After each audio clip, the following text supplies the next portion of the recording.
सभी धर्म के लोगों में एक जागरूकता फैलाने की जरूरत है, शिक्षित करने की जरूरत है। नहीं, शिक्षित करने की जरूरत नहीं है, क्योंकि वो लोग जानते हैं, अपना सही गलत जानते हैं। बस ऐसे लोगों की बातों में ना आए जो इस तरह के अफवाह फैलाते हैं कि तुम इससे अलग हो, तुम फला से अलग हो। सब एक ही घर के लोग हैं, घर के लोग एक साथ रहते हैं, बर्तन भी एक साथ रहता है तो आवाज होती है। वो ना हो तो फिर खुशी का अंदाजा भी नहीं लगे, कांटा ना चुभे तो फिर सुख का अंदाजा ना मिले।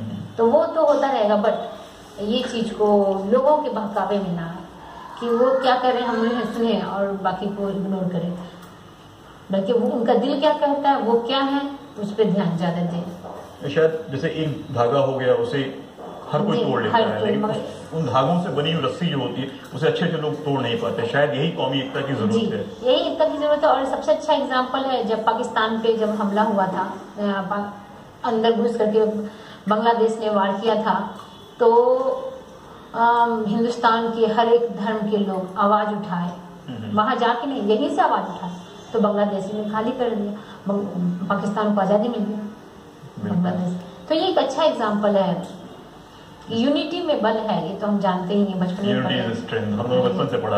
से पढ़ा है। लेकिन आर्टिकल इंडिया के हर एक तरक्की के पीछे यूनिटी ही है, जहाँ पे जात धर्म का हमने नहीं देखा।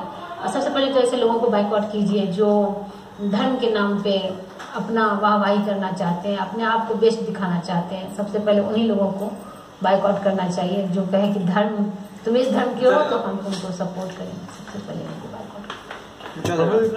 मेरा अगला सवाल था कि हम लोगों ने हमेशा महसूस किया है कि जब भी हम और आप अलग हुए हैं, किसी बात पे हमारे डिफरेंसेस पैदा हुए हैं, तब तक बाहरी शक्तियां हमारे ऊपर प्रभावशाली हुई हैं। इतिहास आप मुझसे बेहतर जानते होंगे, इतिहास भी गवाह है। मानते हैं इस बात को?